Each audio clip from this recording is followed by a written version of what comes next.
we go, guys. All right, so we have Mike Rogers on the podcast again, back for number two, Mr. Jim Howell. Thank you so much for having us in your home today. My pleasure. All right, and so let's just kind of probably kick off where we were just a second ago before I interrupted you guys talking. Like Jim, can you just kind of just share, um, like your background and you're like a pillar of the St. Louis boxing community, just the boxing community as a whole, but especially here in St. Louis. But can you just kind of tell me about your roots in St. Louis? Well, I was born in North St. Louis at Jefferson and Parnell, and my dad had been an amateur and professional fighter. So I seen his last couple of fights, but I mean, they're just fogs in the back of my mind. I can't really remember. I was so young. But my dad walked out the door. I had to be with him. So when he went to the gym to train, I went with him. And of course, somebody else had a little kid my size in the gym, and me and him would be fighting. So How old were you when you had your first fight? I was 7 years old and 55 pounds. I went to see a fight with my dad and walked in. I had been to several fights, had never seen anybody my size. And there's a kid my size standing on the scale. And I said, Dad, there's somebody my size. See if I can fight him. So he walked up, and they said, yeah, our kid's, his name was Charlie Monahan, become good friends of the family. And he said, Charlie's had 5 fights. And Dad said, well, Jimmy's had none, but that's okay. So he said, okay, get dressed. You got to fight. I said, Dad, I don't have my clothes here. So Kirk Douglas Sr.'s father and I were teammates at St. Leo's Catholic Church, and he had 4 brothers. All them boys fought. And so one of them was there. He was 85 pounds. His name was Bobby.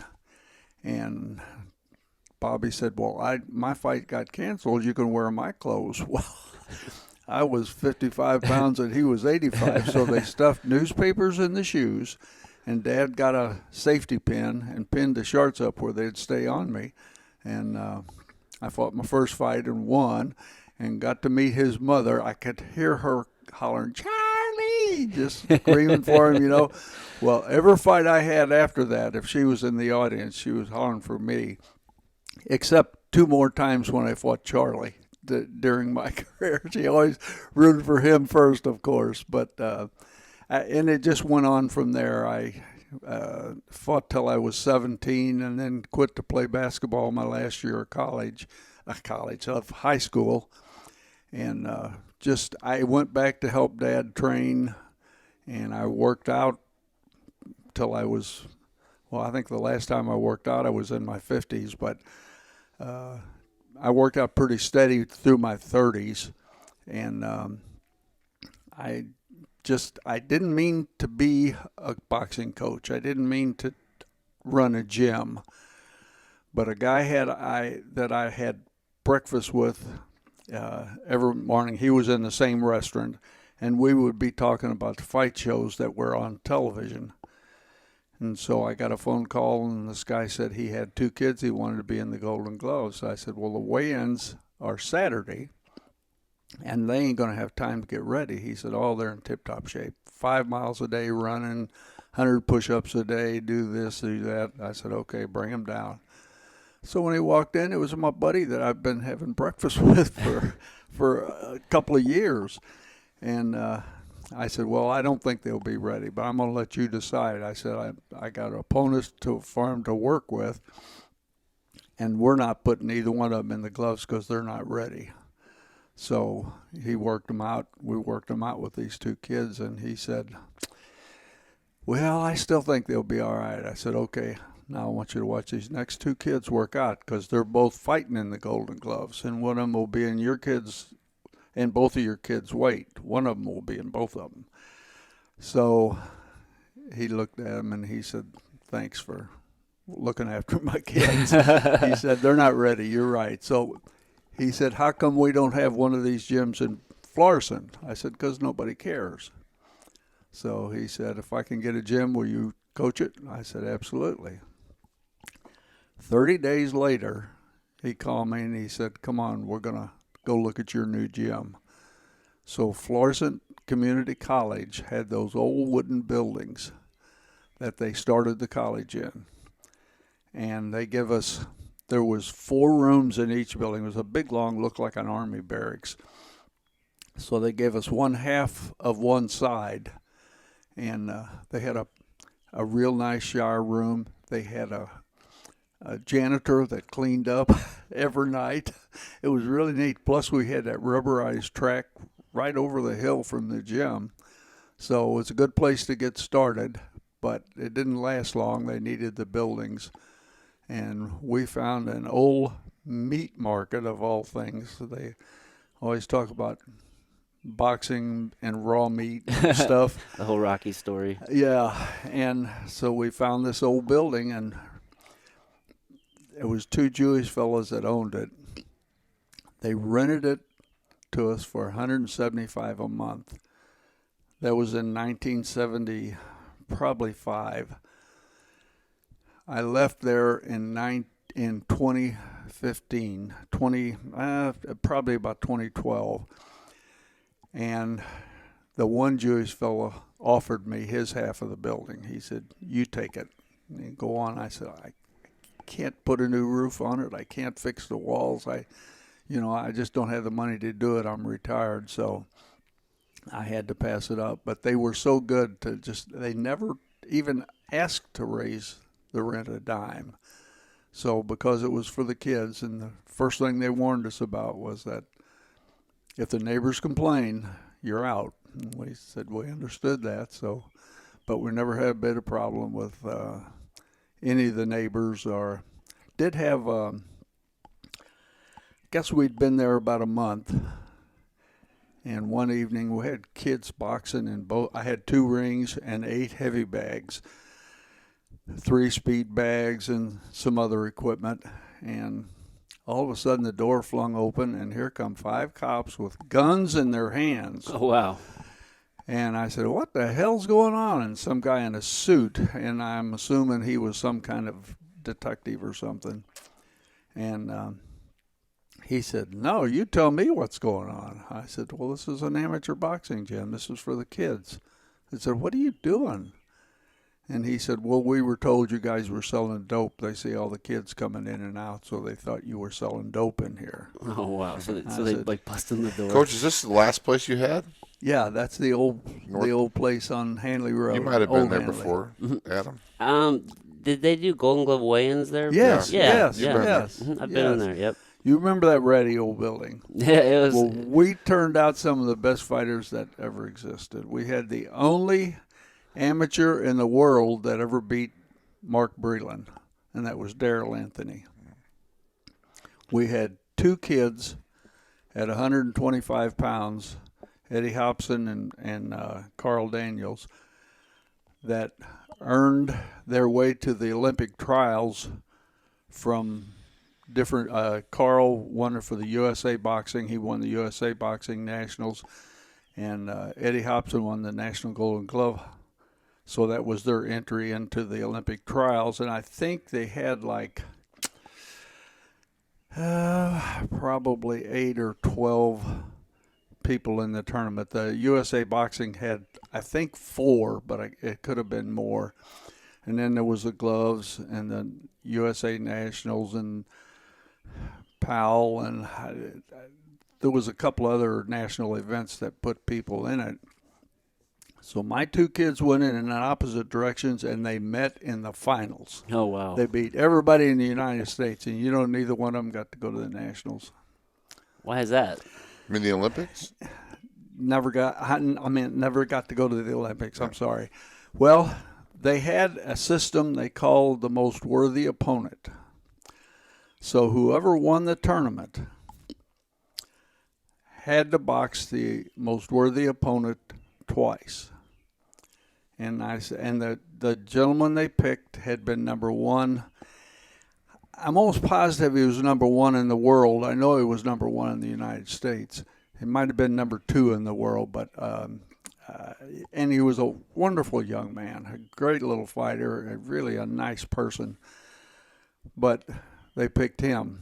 And I said, well, wait a minute. Both of these kids have already beat him this year. They said, no, he's our pick for the most worthy opponent. Well, I had been told at the weigh-ins that Carl Daniels would not win that tournament, that he was just too good. He would beat the guy who they figured would be the most worthy opponent. And I said, no, they want the best fighter for the Olympics. And the guy said, they don't care. There's a reason for that. Well, and maybe it sounds like sour grapes for me to say that, but I had so many coaches come up to me and said, you can't take that. I said, there's nothing I can do about it. So the kid that they picked to go, he beat Eddie Hobson twice on fouls. Eddie was a ducking, bobbing little guy, and they called fouls on him, and he lost the fight, so this guy got to go. He fought a gentleman named Rogelio Tour, who was an African living in Sweden. The bell rang for the first round. Rogelio walked across the ring, threw one right hand, hit him on the chin, and knocked him out. Oh, wow. It's the only time I ever applauded a foreigner beating an American in my life, but I was so upset the way they done the thing. But That's not uncommon, though, in boxing, right? I mean, there's a lot of politics in boxing.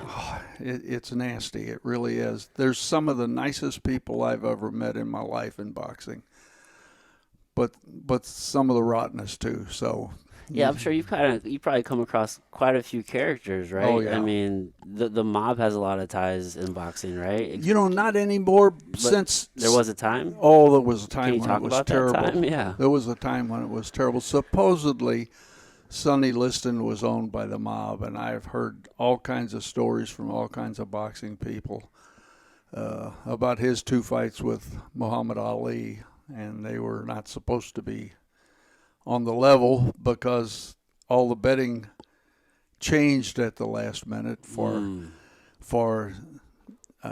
Liston to win big. So the favor, if you bet on Ali, you won a lot more money.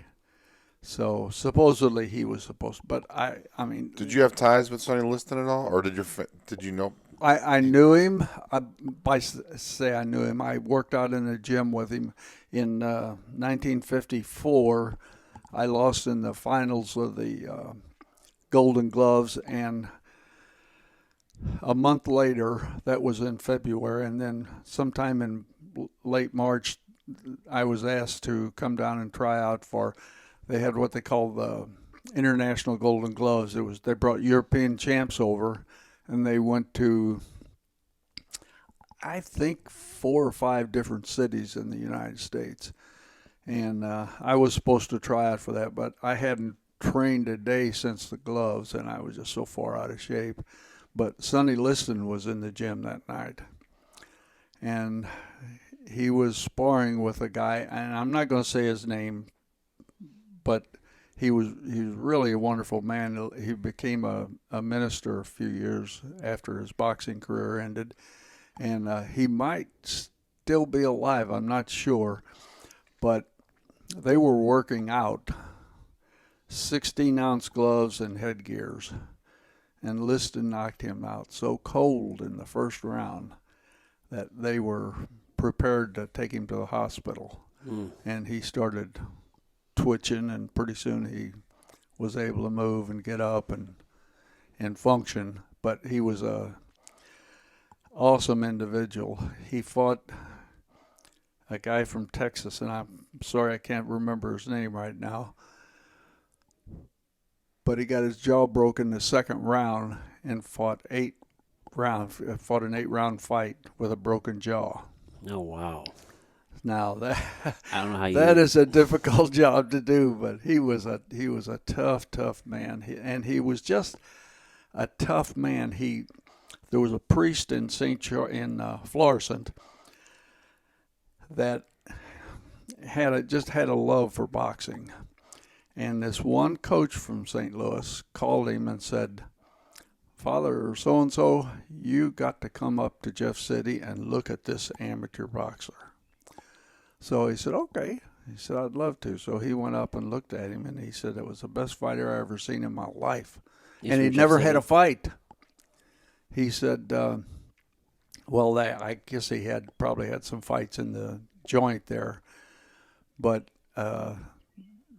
they got tied up. A couple of the coaches from St. Louis got tied up with him. And but it was big money, and supposedly somebody from the mob made connections and got a hold of him. And Was there a St. Louis mob that was involved with them, or is it somebody with no, Sonny Liston, or it wasn't. outside of St. Louis? It wasn't St. Louis. It wasn't the St. Louis group, although they may have been influential with finding somebody. What I about? don't know. Did Sonny Liston train in St. Louis at all for his? Well, program? he did at first. Yeah, like when he fought that guy from Texas, I think he was training here then. I think, I'm not real positive. Did you know his trainers? I knew.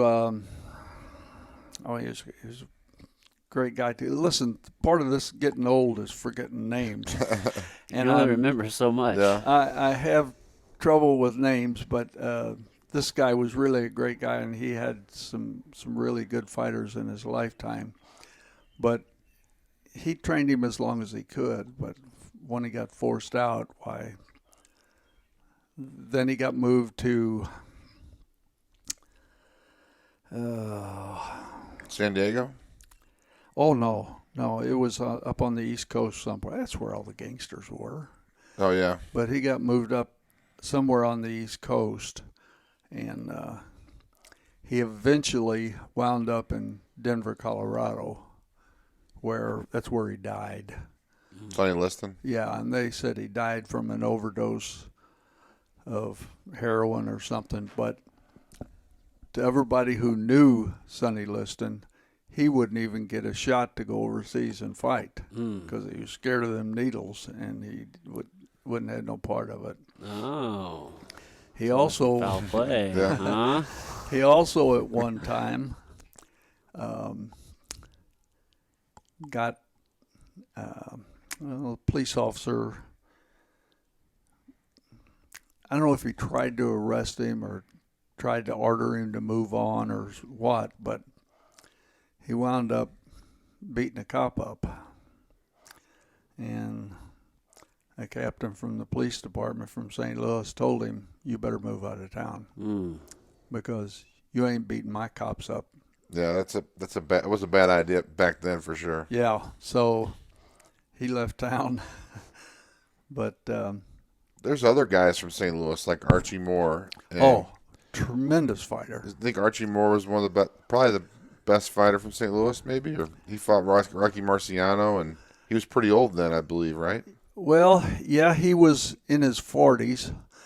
And smaller, maybe. I think he was probably Marciano's best fighting weight was 184 pounds. Oh, He wasn't a big man. He was a little guy. But I just watched a movie with Rocky Marciano. He fought what's his name? Harry Heltz, maybe. He was a concentration camp survivor. He was a boxer, and he fought Marciano. He was 175 pounds, and Marciano was 185 pounds. you're talking about he was the light heavyweight champ of the United States, and he. Let's see. No. I'm thinking of somebody else. I wish I could Google it. The movie is called The Survivor. I think the boxer's name was Harry Heltz. Can you look that up, Mike? Use your phone. The movie's called The Survivor, but it was really good. But Marciano just made me think of it. But yeah, this guy, he was in the concentration camps, and he had to box to survive. Like he had to fight to make it through the concentration camps. Wow. Yeah, essentially like one of the Nazi officers basically like picked him out and was like, "You're my guy now, and now you have to go do this thing." And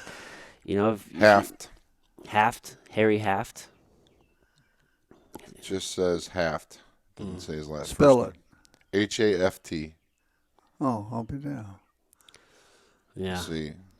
He died in 2007. Harry Haft. Yeah, Harry Haft. Yeah, I just watched this movie yesterday. Oh, So Oh, that's why I was like, when you said Marciano, I was like, oh, wow, yeah. either way. Well, have you heard of Archie Moore?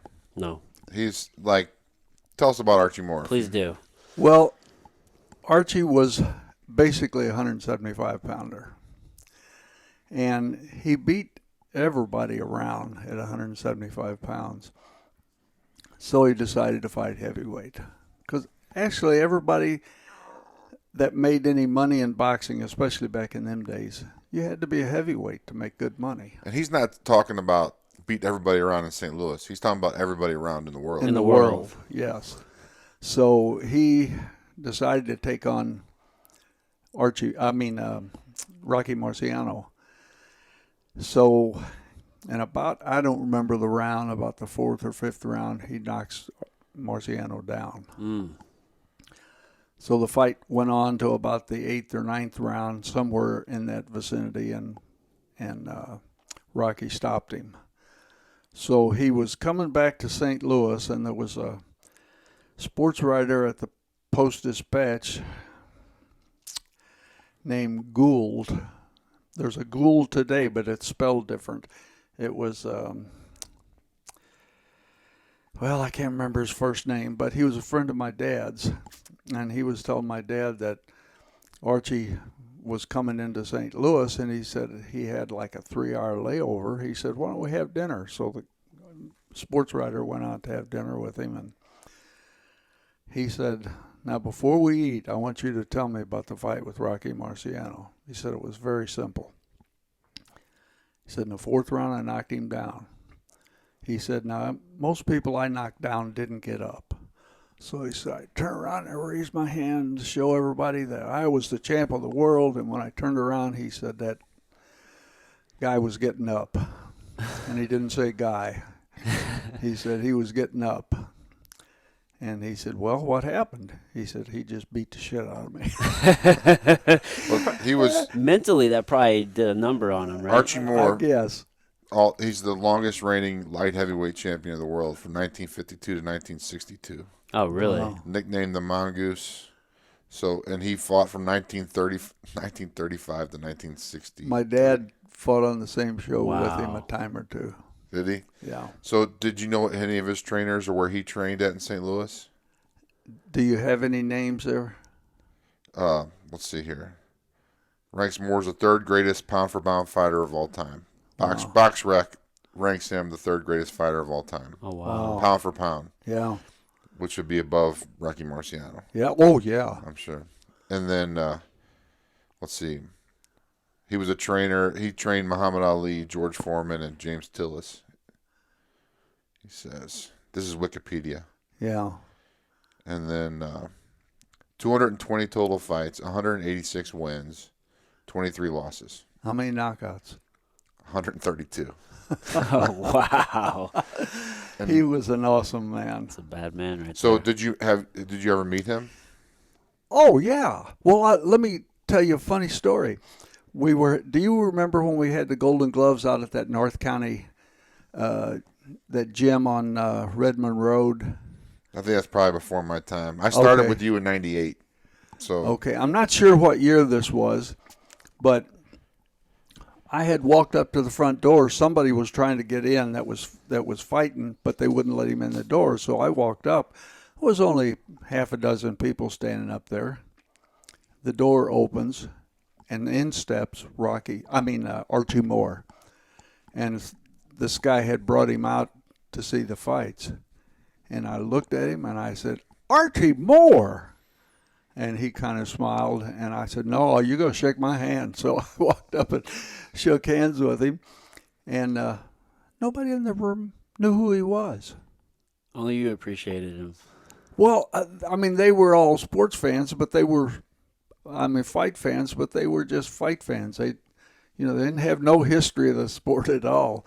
So we did take him in, and they introduced him from the ring, and well, nobody knows who he is now.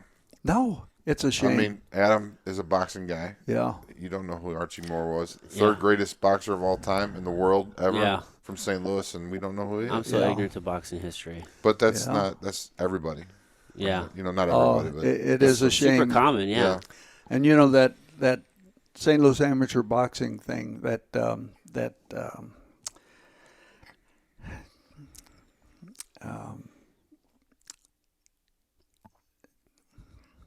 that award I showed you that I had. The lifetime achievement. No, it was a St. Louis Boxing Hall of Fame. Mm. Okay. My dad was one of the best known coaches in St. Louis. He took the national team to the nationals every year for I don't know how many years. My dad got put in the Hall of Fame back in I don't know, Merle Taylor started that, so I'm not sure when it was, but he put my dad in right away. And I'm telling you, in 10 years, them young fighters coming up had no idea who my dad was. And I was so disappointed. And I thought, well, I guess that's what it's going to be with me, too. And I'm telling you, there's a lot of those kids out there fighting today, fighting active, don't have any idea who I am. But that's the way it goes. I mean, you just... We're all going to be forgotten. Doesn't Yeah. matter who we are. That's true. Michael Jordan is going to be forgotten. As time goes on, I mean, Yeah. you just kind of leave the mark that you can, right? But people that knew you know you remember you. Yeah. So yeah, I've got awful lot of good friends out definitely there. changed a lot of lives for sure. Mike's been trying to get me to come out here for since I started this show almost 4 years ago. He's like, you need to come speak with Jim. You need to come speak with Jim. Yeah. I mean, Well, we had a lot of fun together. Yeah. Mike was responsible for a couple of those trophies down there. He had his share in winning them for me. So he won the novice and the open, didn't you, in St. Louis? Yeah. So you win the open heavyweight championship in St. Louis, you better be pretty tough. I fought a guy from our gym, so you didn't corner me. So I think Kirk Douglas cornered me, and John Long cornered Oh, okay. the other guy. Do you remember who it was? I don't remember. We used to spar too. We got in a real fight at the gym too, like not a joke fight. We got in a real fight, and I don't remember why.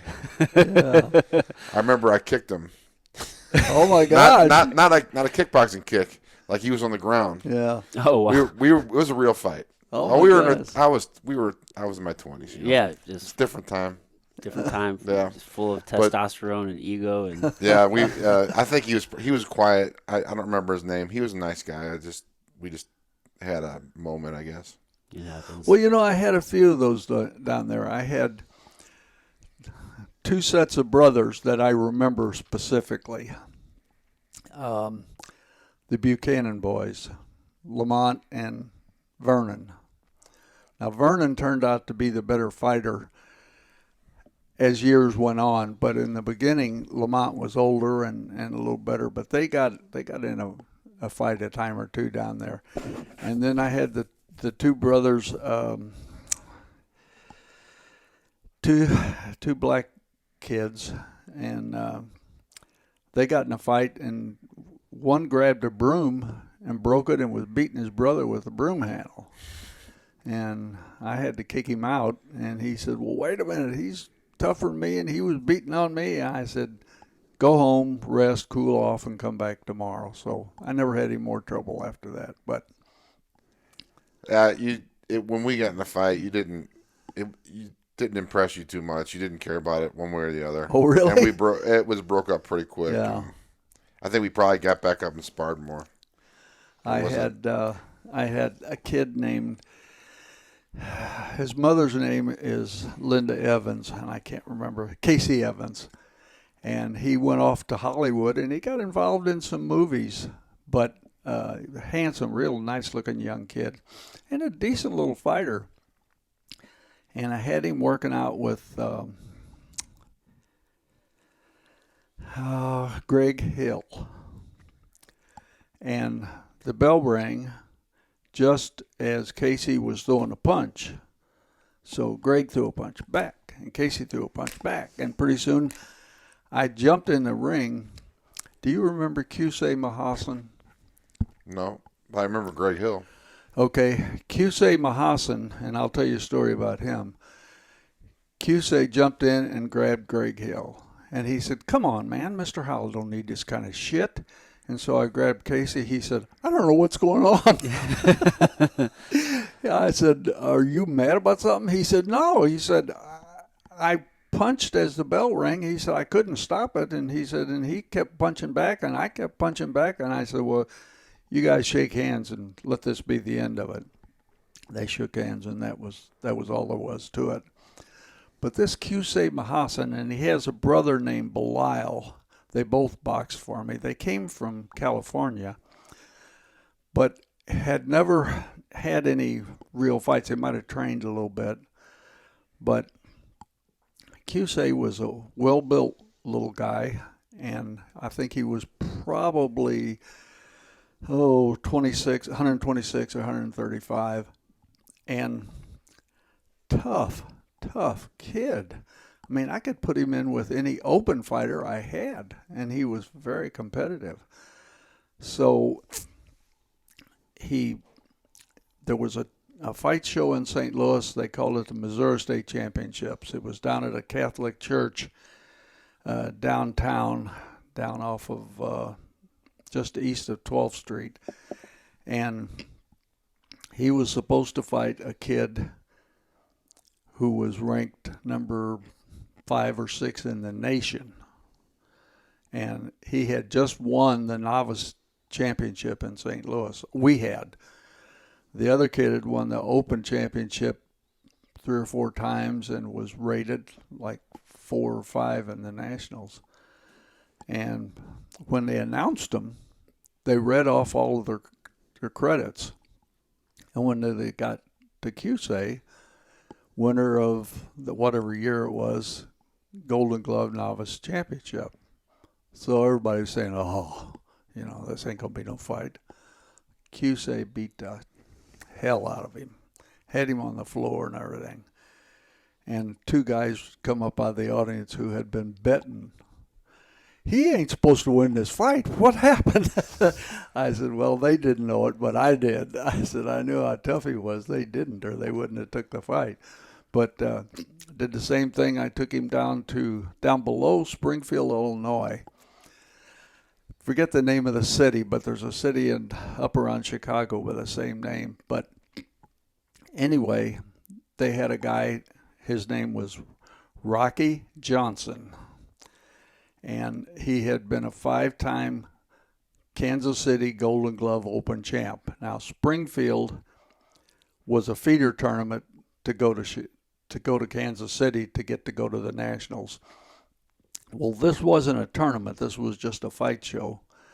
But I matched him with Rocky, and he'd only had 7 fights at the time.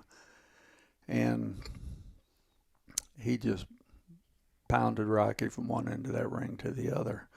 So when the fight was over, the referee picked up all the scorecards and handed them to the ring announcer and walked over to me, and he said, "I don't have anything to say about the decision, but I'm telling you, I thought you were crazy when you put that kid against Rocky Johnson." He said, "Man, that son of a gun can fight." So I said, "In other words, we lost a fight, huh?" And he said, "Well, I ain't saying nothing." So then they announced it, and they gave him the win on I don't remember how they announced it, a close or a split decision. So I said, "Man," I said, "at least Jesse James used a gun when he robbed you." I was looking right at one of the judges when I said it, and he kind of gave me a dirty look. But the kid was just unbelievably tough. Later on, he got involved in a gang thing, and he got shot once. He crawled up on a lady's porch, and the young girl at the house seen him laying on the porch, and she said, "Come on, get in the house quick." So he got in the house, and they bandaged his leg while he was waiting to get out of there, waiting for the gang chasing him to leave. And later on, he got involved in a murder, and he's probably still in prison somewhere. But I tell you, to me, he was a wonderful young man. He had so much potential, but them damn gangs, they just control their lives, I guess.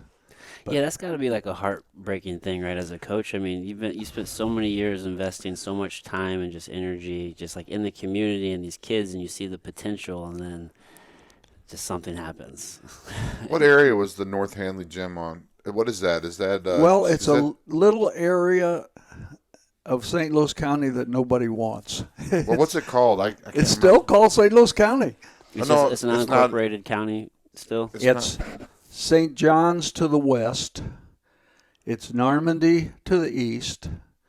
It's Hanley Hills to the south. And it's Bell Ridge to the north. Okay, and that's just like a little pocket then. Just a little pocket there nobody wants. And I don't blame them. I'll tell you a funny story about that. We were in the gym one day, and one of the kids hollered, "Hey, Mr. Howell, come here and look at this." And there's two little kids out in the street fighting, a little black kid and a little white kid, probably 10 years old. All of a sudden, here comes a bigger white kid, looks like he may be 12 or 14, and he slaps this little black kid in the head. Well, here comes his big brother, and he's bigger than him. Well, next thing I know, the white guy steps out with a gun, and he didn't shoot at nobody. He went bang! Said, "Hey, knock it off, everybody." Well, the black guy come out with a shotgun.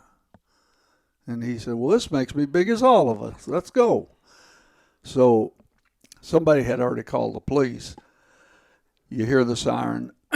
This car pulls up. It stops in front of that house where the black family lived. Now, we called this lady Barney Fife. She was real skinny, and she kind of hobbled like Barney Fife did when she walked.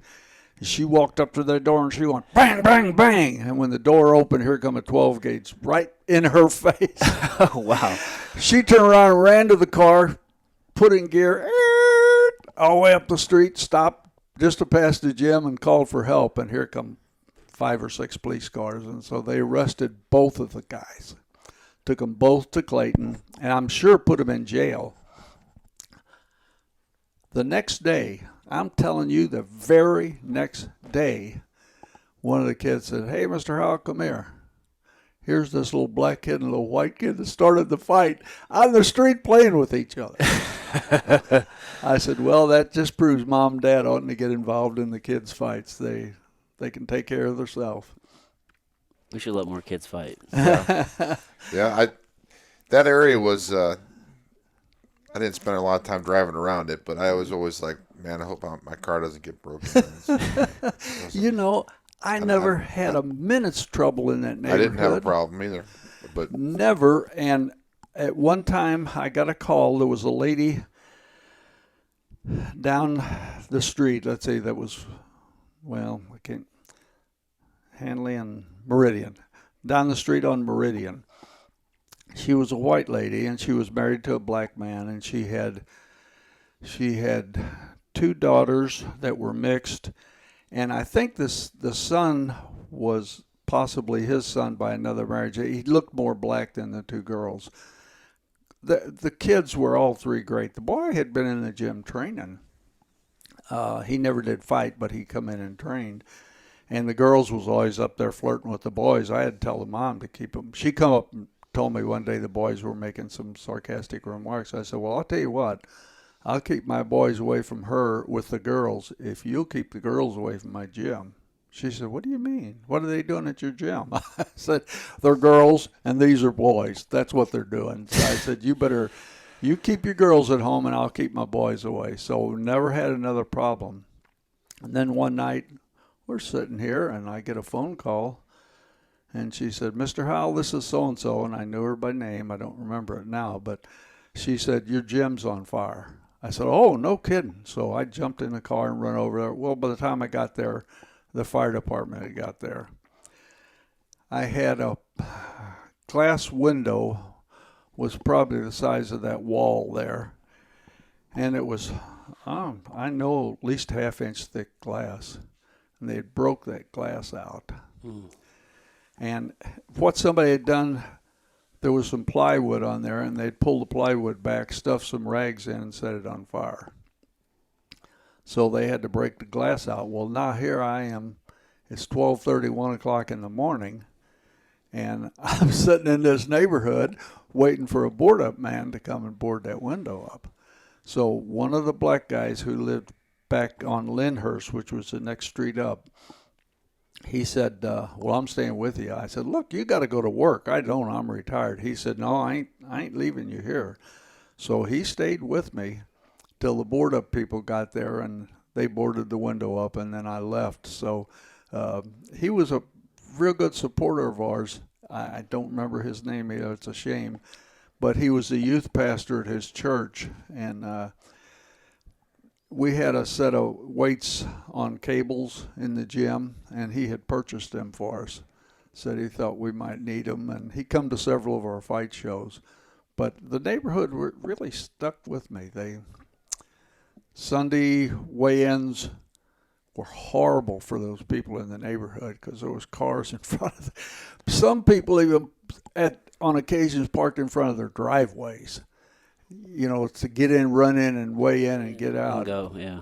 And I mean, it was a building. It was in a subdivision, Yeah, so it was. I remember. It was. There was no other It wasn't easy businesses parking. around it. It was only houses around it. So there was, let me tell you a funny story about that.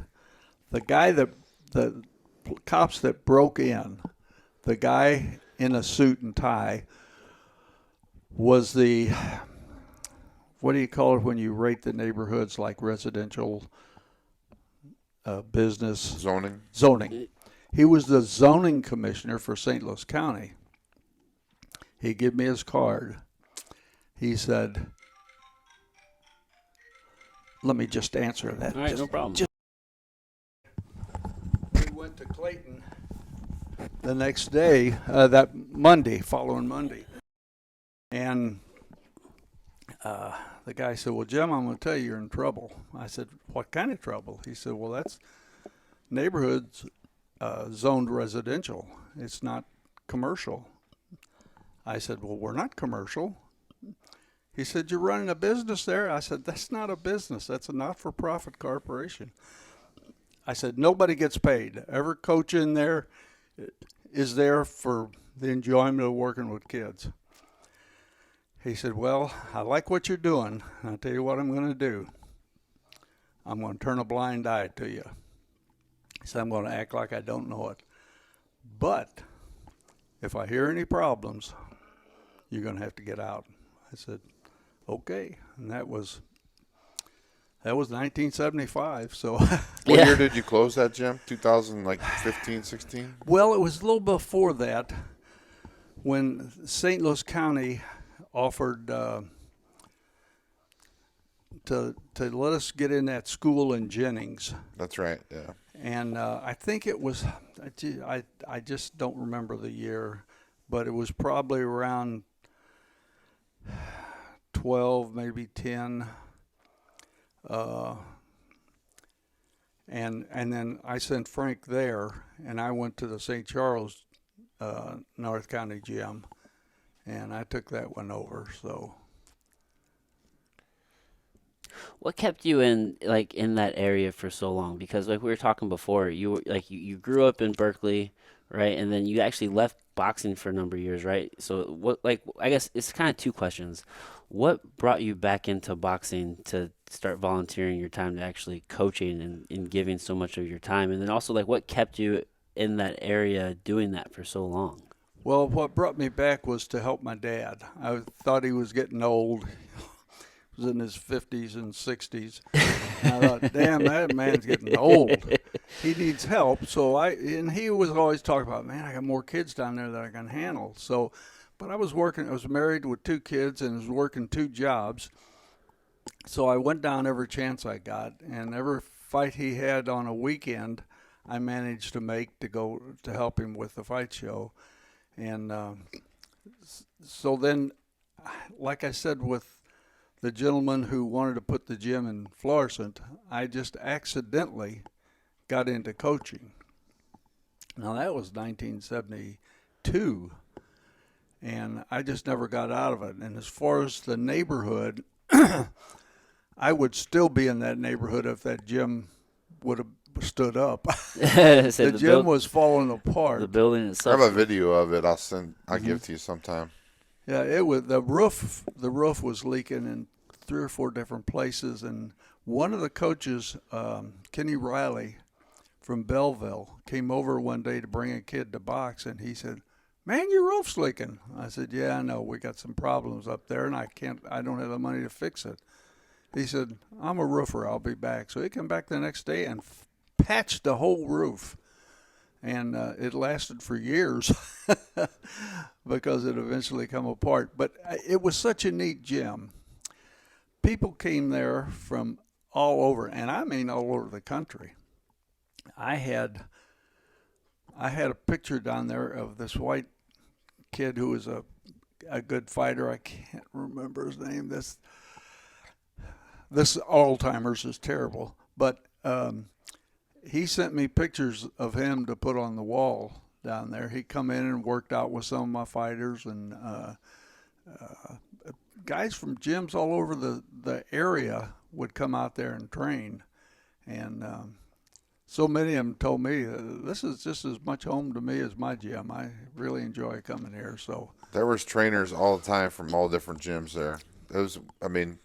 I remember when I come and spar or work out with you, there was always new trainers that I didn't know and new fighters I didn't know that would come in and work out with your guys. Mm-hmm. Yeah. Yeah, it was a fun time. I'll tell you, as far as what it done for the kids, I'm just so proud of what it did for the kids. But I didn't get into that for any social graces. I got in because I wanted the sport of boxing to exist. I wanted kids to know what it was like. I mean, somebody did it for me, and I was just trying to pass it on. Well, how important is it to actually like be in a fight? You know, as a young man, or I guess even just anybody, like how important is it to know like what it feels like to get hit in the mouth and then persevere and then come back and do the same? Well, if you're cut out for boxing, you won't recognize any of those punches until the next morning. Yeah. And you're saying, "Oh my God, Like, why am I so sore? oh, that hurts." But if you're not naturally gifted to live with the sport, then it might scare you to death. I've had a few kids. I had one kid, a young white man. He's about 25 years old, good athlete, and he wanted to start sparring. So that was before the books got so big, before you had to have the books to be able to spar. So I had another kid, a black kid, about his size and age, who was just clumsy and awkward. So I said, "Well, I'm going to spar you with so-and-so over here." But I said, I want you to listen to me because I don't want this to be a war. I just want it to be a workout. So, and new guys don't know how to work. All they know how to do is fight. So they're trying to tear each other's heads off. And man, he had a rough first round, this white kid did. And the bell rang in the first round, and he walked over to me and said, "This ain't what I thought it was going to be." I said, "You mean you thought you was going to kick somebody's ass and they ain't going to hit you back, huh?" He said, "I was hoping." So he finished the workout, and I never seen him again. Oh, really? He walked out. I said, "That's a shame because he had some real talent." And the black kid was just a natural fighter. He just swung and ducked, and I mean, he was just a natural. He probably had 10,000 street fights, so he knew what he was doing. And this poor white kid, he was just lost. But he got that experience of being punched in the mouth. Yeah, he had Yeah. He realized what it's like. Yeah. So he knew from then on. You had a guy named Radford Beardsley Ooh. that was undefeated, and then Yeah. he signed with Don King, and then pretty much got put on the shelf, and it ruined his career, right? It absolutely ruined his career. He was 20-something and never lost a fight, had won the USBA, United States Boxing Association regional title, that's the United States, and NABF, National Association Boxing Federation, another national championship. He won both of those championships, and King give him some big money. See, that's how the big guys get fighters away from people like me. I'll give you $25,000 to sign a contract. Well, Radford hadn't seen $25,000 in his life except from working, And so he signed and went off with him. King had him for 4 years. And in 4 years, he had 2 fights. Oh, wow. And I had given him 19 or 20 fights in less than 3 years. And I gave him the right kind of fights. I gave him tough fights where he had to work his ass off to win, but I gave him fights where he stood a chance of winning. He could see how good he was by the caliber of fighters he was fighting. And so he called me one day and said, I got to get away from this guy. I said, well, do what you have to do. So he got away from him and came back. And well, as a matter of fact, I trained him his last couple of fights with King. But, you can't train all year long and have one fight and be ready. Your ability to develop is the fact that you're getting to fight in front of that crowd. You're experiencing the trauma of a fight in front of a group, and he just wilted on the vine. How often should a fighter be fighting, do you think? Well, and of course it's different with each fighter. Each fighter is an individual. I mean, no two are alike. If you're really relaxed and it don't make you too nervous to get up in front of that crowd, then you can probably fight several times a year if they're not 10, 12 round world type fights. If you're just fighting ordinary competition, why, you could fight once a month if it's a 4 or a 6 rounder. Yeah. But then to fight those big tough fights, I mean, they take a lot out of you. Usually have to take a week or so off after the fight. You may still run a little bit, but you're going to take some rest and get the body back in good shape. Adam, how many pro fights did you have boxing? Just one? Just one pro boxing. Yeah, Yeah. they won pro boxing, one pro kickboxing. He fought your kid, Jose, or Yeah, Jose Jones. Jose Jones. Oh, really? Yeah, so Jose and I we fought in the Golden Glove finals. I think it was 2010. I lost to him in the finals, and then we fought again as pros, and I won the pro match. Oh, be darned. Yeah. Adam was a good fighter. Really good fighter. Yeah. Adam, what's your last name? Meredith.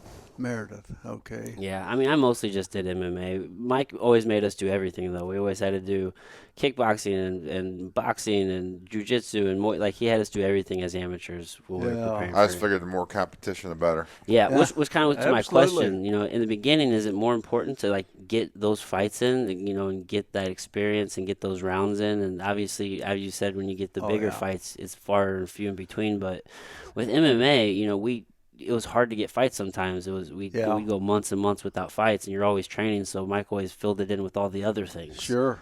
No, that was the best thing for you because the crowd, and I don't really know how to say this. I can only tell you from my position. I'd go to the gym every night and spar, and a lot of times I was 126 pounds at the time, and I would be working out with welterweights and middleweights, and I just worked out with anybody in the gym, and I never thought two things about it. But when I had to fight, there was another guy 126 pounds like me, I thought, no, I don't want to get up there and look like a fool. I don't want to forget what I'm doing. I mean, I always had some of the most horrible thoughts in my mind. What if the bell rings and I go out there and I forget how to fight? Well, I never forgot how to fight. But by the same token, those are things that go through a guy's mind. I don't want people to laugh at me. I want to look good. And, it was just silly shit. But the more you fight, the more you conquer those thoughts and fears. Yeah, you learn how to kind of become you get comfortable in there, right? You can Right, think, right? right. It's not just That reacting the whole becomes your time. house. Yeah. Yeah. Coach, you've been involved with Golden Gloves since what was the first year you were involved with them?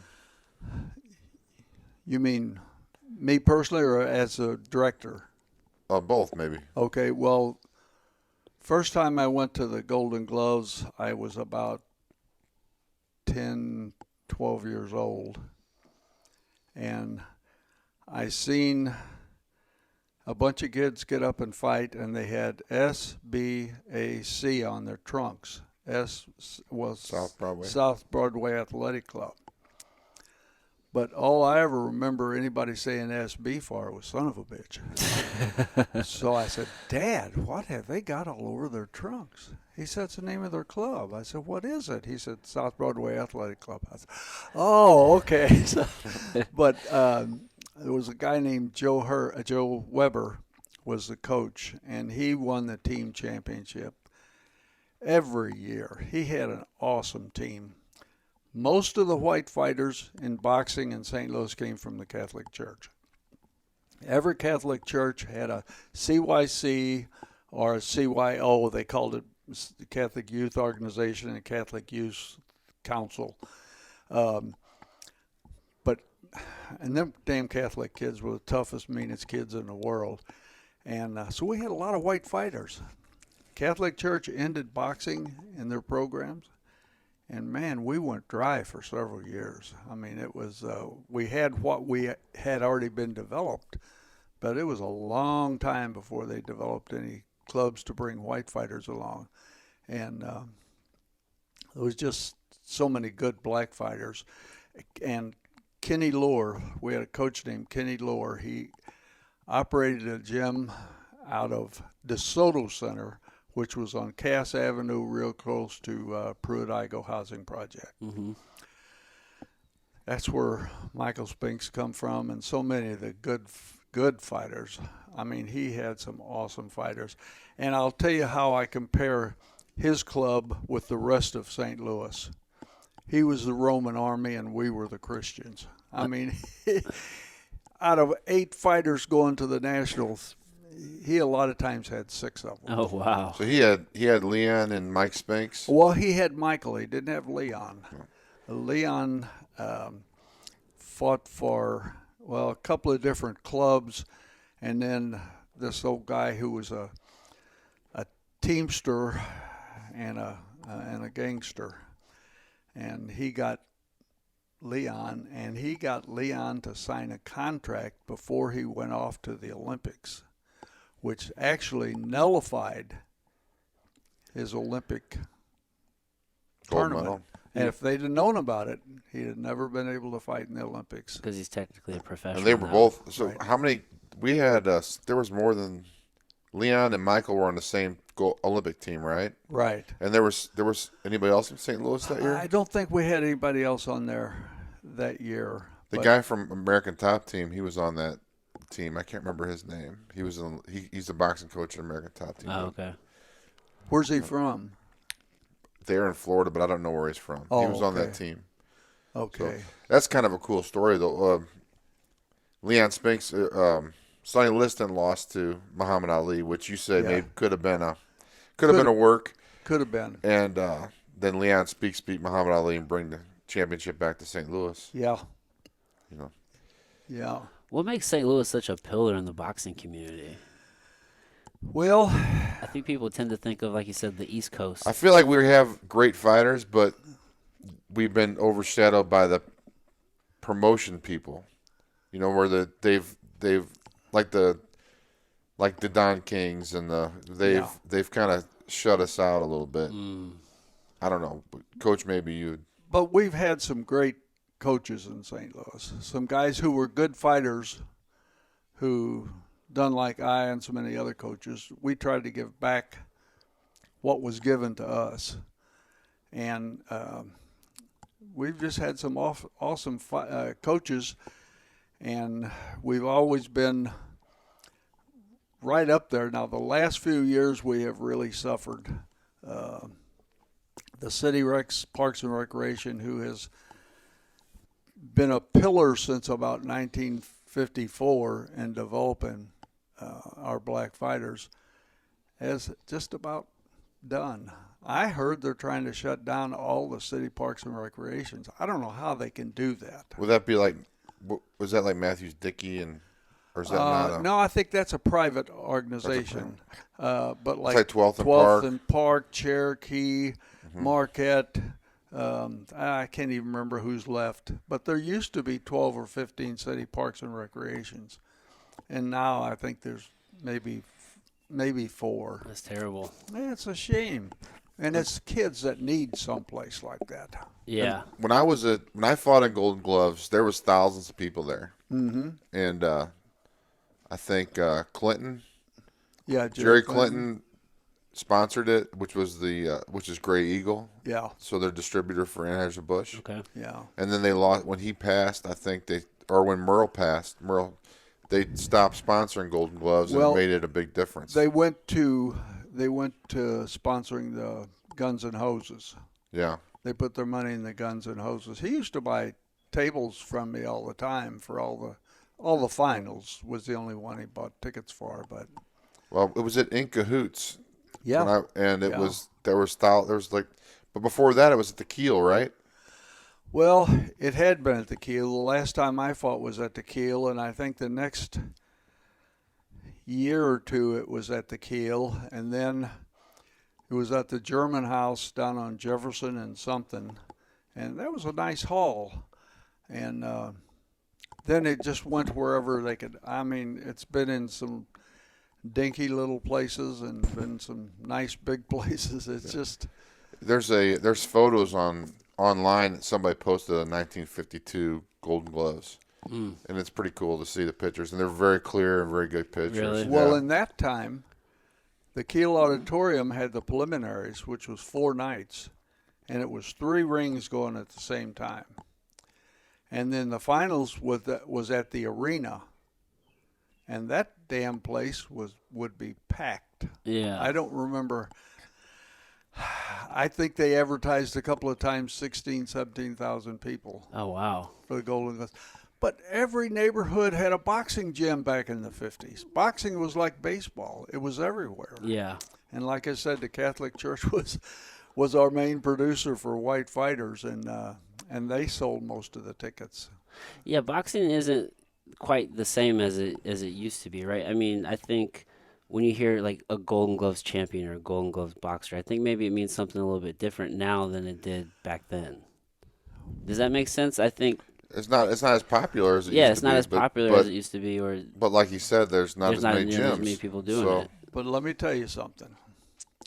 St. Louis has probably had, since the 1930s when they started having Golden Gloves, St. Louis has probably had, and I'm just taking a guess at this, 12 national champions. Well, while running that gym at Old Hanley and Meridian, I have had, is this on? Yes. Okay. Yeah. I have had probably over 1,000, maybe 2,000 kids say, my grandpa was a National Golden Glove champ. My dad was a National Golden Glove Right. champ. My brother was I had so many National Golden Glove champs of kids coming out of my gym, and I didn't have the heart to tell them, no, son, your dad was not a National Golden Glove champ. But, Yeah. that's just A lot of people claim that, don't Who are they? some of the great fighters from St. Louis that, like, is it Arthur Johnson was an Olympian? And Arthur was exceptional. He was 112 pounds and just really was he Flash? Is that his nickname? that's Flash is his nickname. And And we he was had in a the kid, Olympics. we He had was a around kid still. Oh, really? Yeah. that fought him, and I thought beat him in the National Golden Glove Finals one year. A kid named Oni Helms. Oh, that Oni was so good, but he was a little drug addict, and he was always in some kind of trouble. I just couldn't keep the kid in the gym, which was really Yeah. I mean, really a shame. But I'm trying to think who else we had. The Spinks boys both went to the Olympics. Gosh, I just can't remember for the life of me who else we might have had.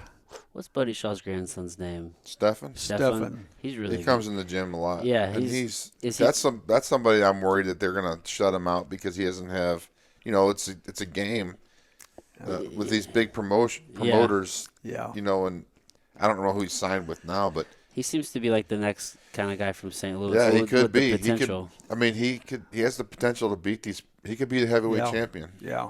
and he works his butt off, man. He Yeah. works hard. Yeah, he is a good fighter. His wife is in the Golden Glove tournament this year. Oh, really? She's fighting her championship on the 4th of June.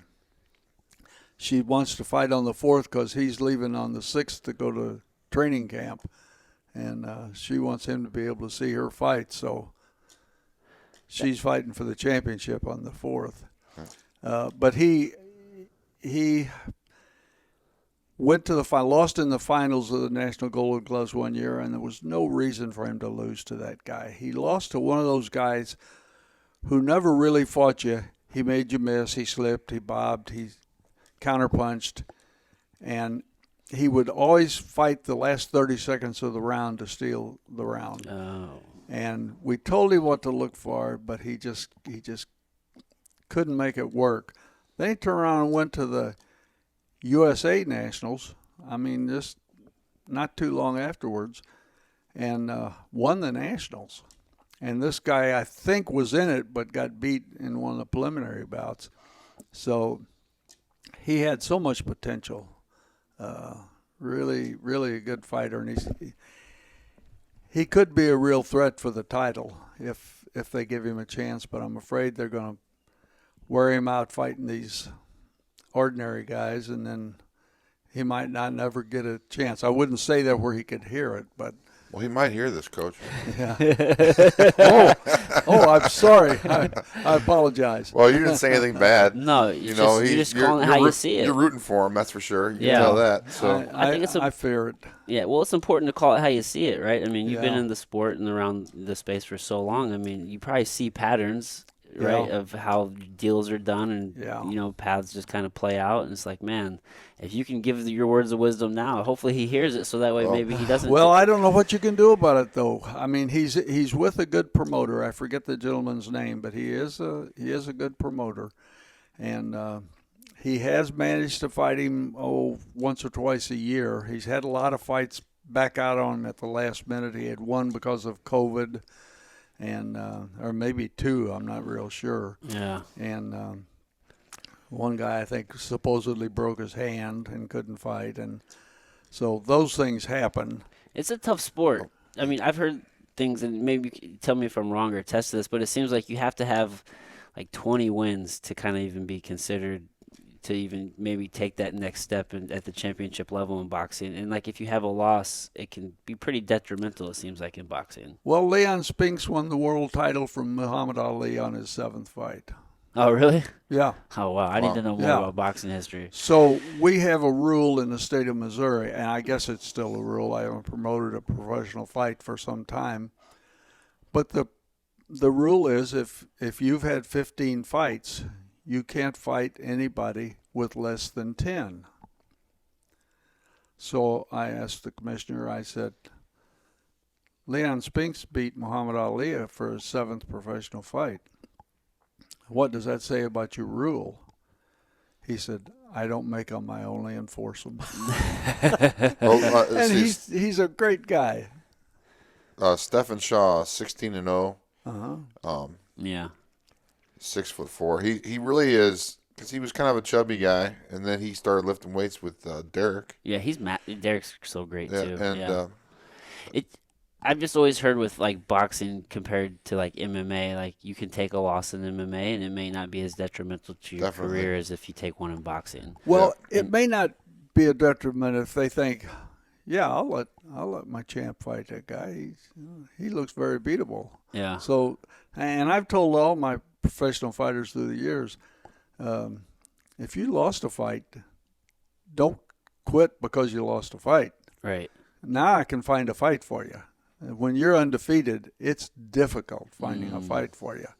So there's good and bad, and it changes with everybody. It's just something you can't control. It's part of the sport. Yeah.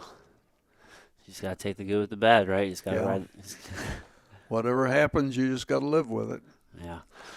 What makes a good fighter, do you think? Like when you're looking at a fighter, what sticks out to you that says, man, like that kid has the raw talent, or like that's somebody I can really mold? Like what turns them into a good fighter? Well, natural athleticism is important. You got to be a natural athlete. You got to be able to move and protect yourself and defend yourself and fight.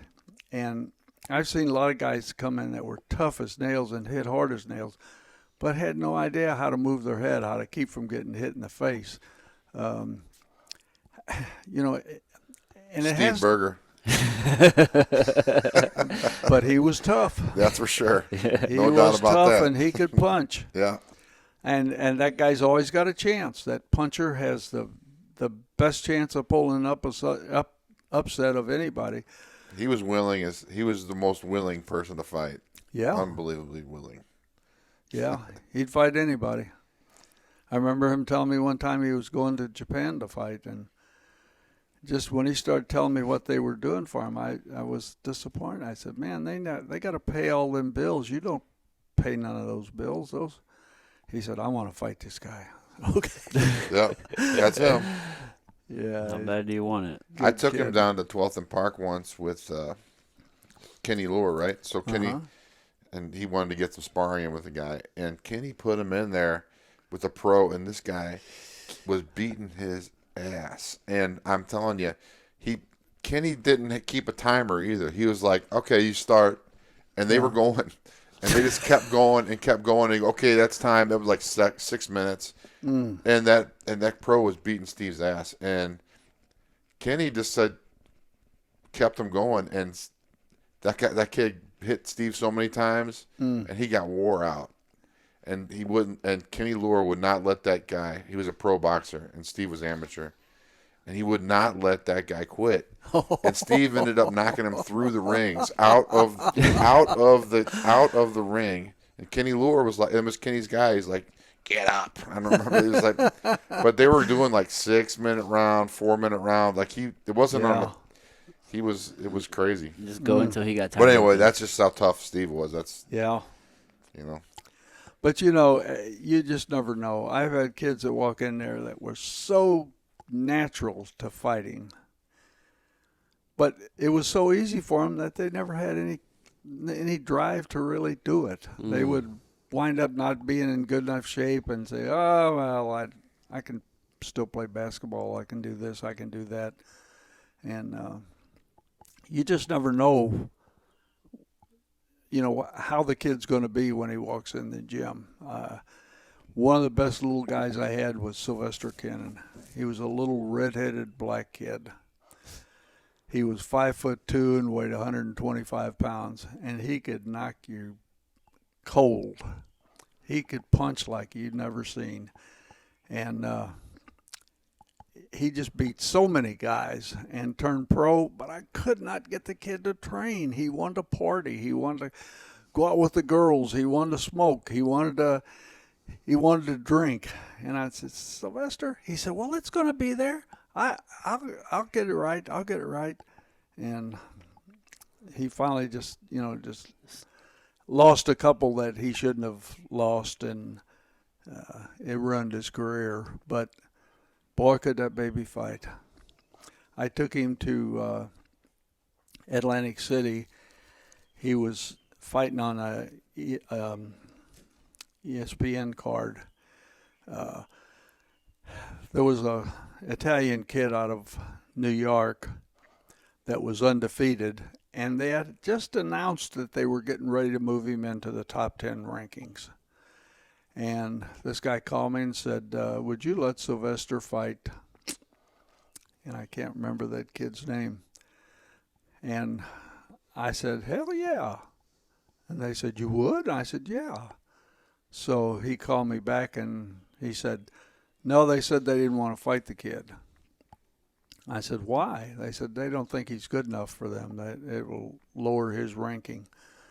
So I took Darrell Anthony to Atlantic City to fight, and this guy who I don't know, but I had seen him at the weigh. He was always at the weigh-ins at these shows, and he said, "Was you really going to let Sylvester Kennan fight so and so?" And I said, "Of course I was." And he said, "Well, I think that was a mistake." I said, "Well, evidently they thought it was a mistake too. That's why they chickened out, baiting this guy." And he said, "Chicken out?" I said, "Yeah, they chickened out. Hell, they fought bums, that was okay. But now here I got a guy that can fight, and they don't want to fight him. They're scared of him." So, boy, I got a call the following Monday. The fight's on. Sylvester beat that kid so bad. He knocked him out with a leaping left hook, and that kid was out on the floor for several minutes. And they were getting ready to take him to an ambulance, and they finally got him to respond and got him up. And, I mean, it was the opening for everything, but he went back to the same old, and, I mean, he trained for that fight. I told him, "If you ain't in that gym every day," I said, "I'm canceling the fight." He said, "No, Jim, I'll be there." And he was, but I could not get him to train after that. Was that He the just- 80s? Yeah. Judy? Who was that Italian kid up at Atlantic City that you set in the wrong? Yeah, Gino Girolamo was the guy's name. His dad was supposed to be in the racket, so I don't know if that's true or not, but kind of scared us for a little bit. But he was really he was a tough kid. He went on and won some kind of little title after that. But boy, Sylvester blasted him. So you showed us your trophy room and some of the different things that you've achieved and been a part of, and there's so many, and I'm sure that it kind of all starts to blend together after all the years. But is there anything that sticks out in your mind that where you're like, man, I can't believe like that I did that, or like, man, like that actually happened because of boxing? Like, is there any event or something that really sticks out to you? It's like, man, like that was really cool. I can't believe I did that. The only thing that really sticks out in my mind is that how long I worked at least 5 days a week in a gymnasium. And I'm telling you, I would come home, she'd have dinner ready for me. I'd come home from the post office, she'd have dinner ready for me. I'd eat, sit down in my big chair like over there, and doze off asleep. And she'd say, "Got to get up, get ready to go to the gym." And I think, "Boy, I wish I could stay home." I would walk in that gym, and 15 minutes after I walked in with those kids, I was so charged up. I just can't believe how much pleasure and enjoyment I got out of it. I can't believe how my wife was so sweet and allowed me to do it. Of course, maybe she was trying to get rid of me. I don't know. That's why you guys are But- still married. She had to keep you away for a little bit for But her own sanity. even my kids, we'd go to the Springfield Golden Glove tournament, and I'd take Judy and the kids, and we'd get a room, and they'd go to the tournament every night with us, and it was kind of a family affair. My son played baseball and basketball, and he was a good go-kart driver, man. He drove all over the country, and I was able to go with him and still keep my gym open. I don't know how I got all of that done. Our daughter showed horses for a couple of years, and I had to buy a pickup truck and a trailer to haul the horse. And I don't know how I was able to do everything. You held a lot of pad rounds. I did. You held pad rounds for me all the time. Oh, it must have been 20, 25 rounds almost every night. You did, yep. Yeah. Everybody that came in there, you would hold pads for. Yeah. Even if they weren't, even the guys that weren't very good, you'd hold pads for. I still held pads last night for Steve. For I who? took Steve Blinzik. He's a 61-year-old man, or will be 61 in September, and he's wanting to fight again in the Masters division. And You held pads last night. How old are you now, Jim? 85. 85. Mm-hmm. That's pretty. And you were probably in the 60s when you were holding pads for me. Let's see. in 2000. I was 20, in 98, yeah, 99. probably 61, 60. Yeah. Well, in 1991, I was 55 years old. Yeah, so So 99, you said, right? 98? yeah, So you're like 60 probably 60. in the Yeah, early. You and probably. you held for big guys. Yeah, You took it all. You know. yeah. So, I try to hit as hard as I could. You know. That's what I wanted. Yeah. during all that time, I mean, you're working a full-time job, you have a family, and then you're still, like, volunteering all that time at the Right, gym in the evenings. right. Just go, go, go, go, go. But I think I got more out of it than they did. Mm. I really did. It was my life. It was what kept me going. And before that, before I started helping Dad, excuse me, I was working 2 jobs, and I was working 40 hours a week on both of them. The one I worked probably every day of the week, including Saturday and Sunday. And maybe work 5 hours a day or something.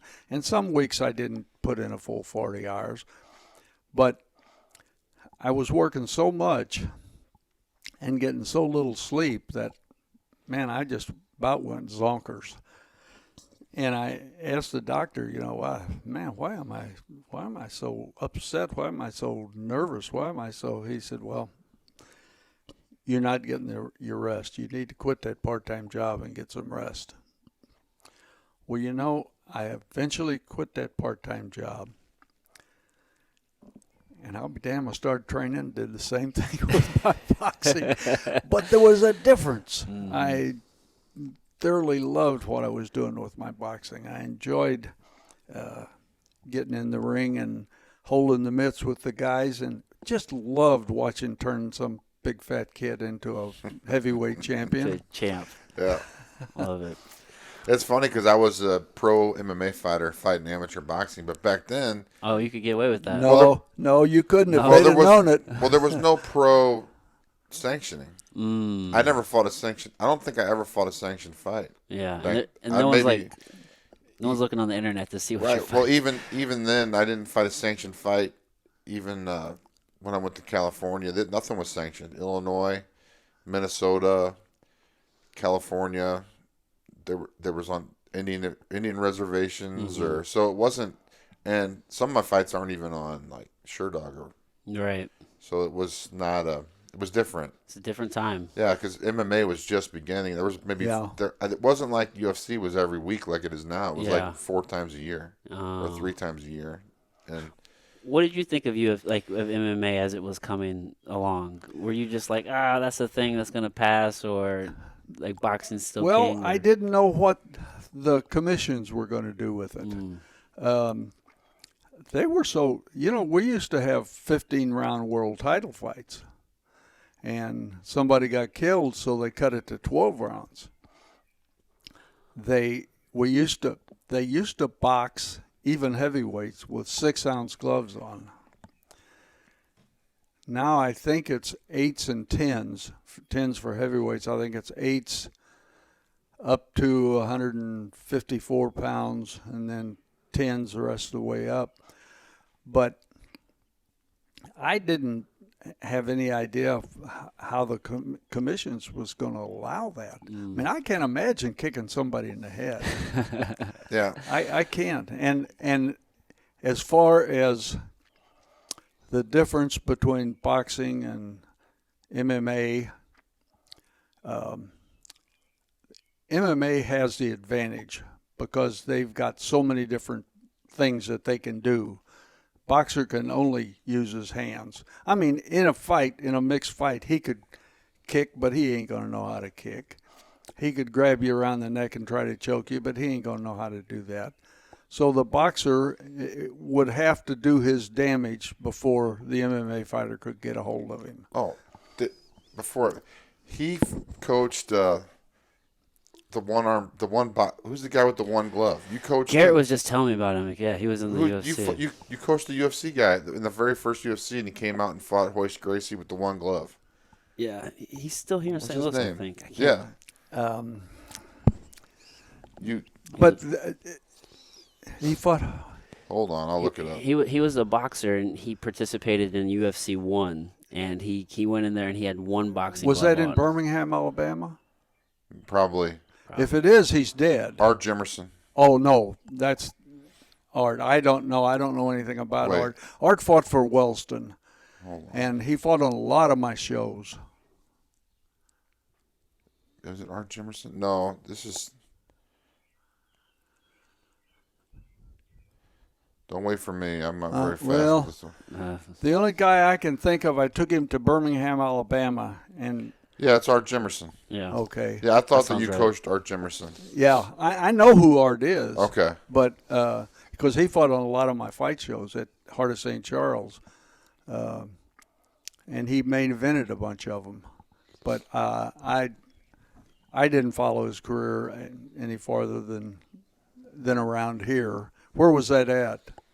Oh, I don't know. Oh, It was don't- probably like don't worry Oklahoma about or something. Okay. I think the first one was in Denver. First one was in Denver. Maybe I I think. thought it was like North Carolina. I went to I the could- second one. I could be wrong. I don't know. I really don't know. Well, I took that kid. He was from.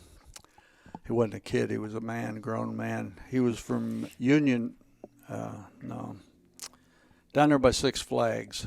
Eureka Oh, that's you took. Pacific. Yeah, that was a.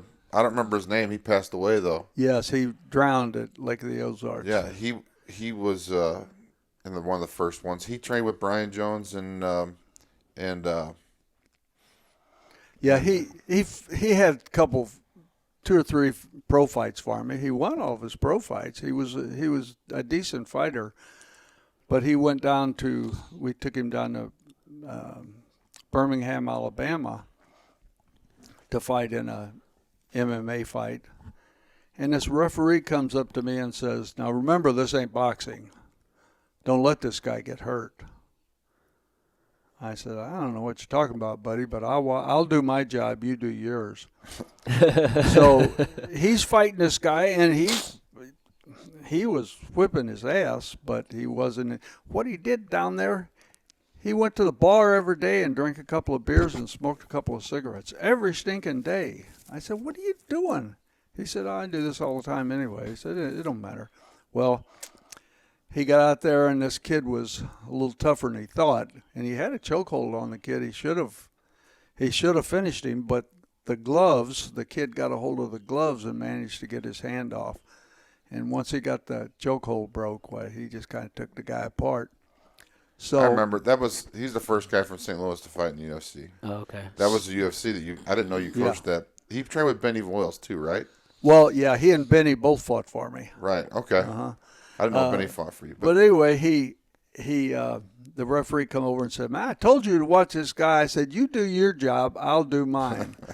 So in the finals, one of the Gracies was fighting. I don't remember who the guy was he was fighting. I'm almost positive it was the Gracie kid that got beat so bad. I mean, they hauled him out of the ring on a stretcher and hauled him to the hospital. And as the referee's walking by, I said, "I thought you were going to do your job. Why'd you let that kid get beat to death for?" He said, "Shut up." Kept walking. Yeah, that would have been the first guy from St. Louis in the UFC, I think. Yeah. But that was, and then Steve Berger fought in like UFC 14. Uh-huh. And then, so you were involved with both of those guys. Yeah. And the first guy to get a win in UFC from St. Louis was Lance Benoist. Oh, Who okay. was my fighter. So basically, There's the lineage. lineage from you too. So Yeah. it's all connected to you. I had a kid, well, he was boxing when I was boxing, named Benoist. I can't remember his first name. He was a member of a family in North County. And there was a kid named Donnie Benoist, who was 16 years old,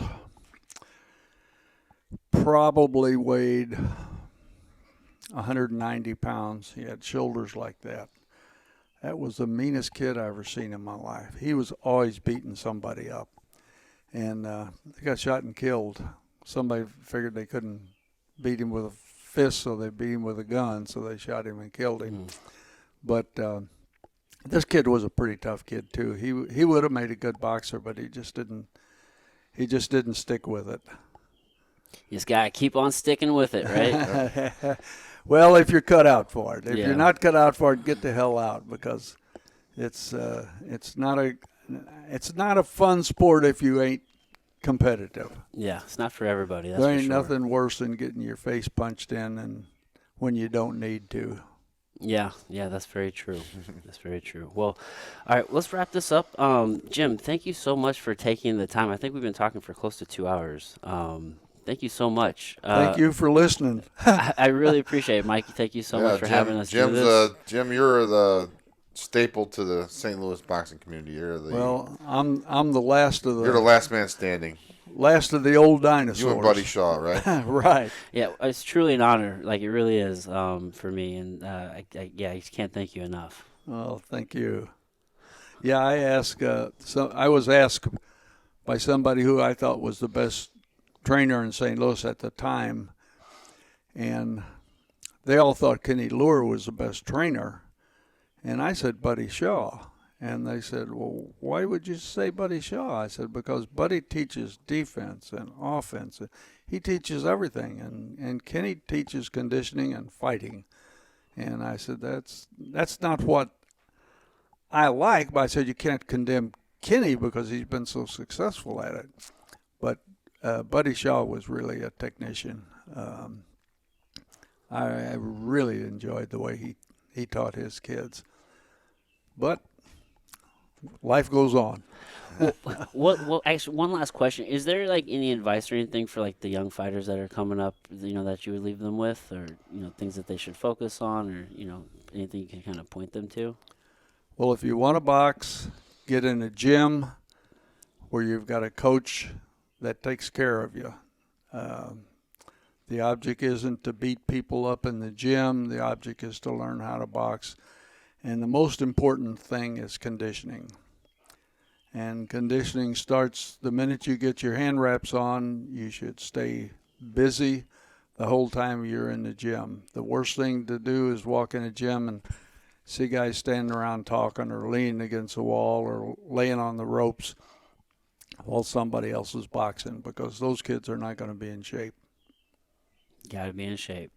It's conditioning. I appreciate it, Jim. Thanks again. All right, everybody. Okay. Thanks, Adam.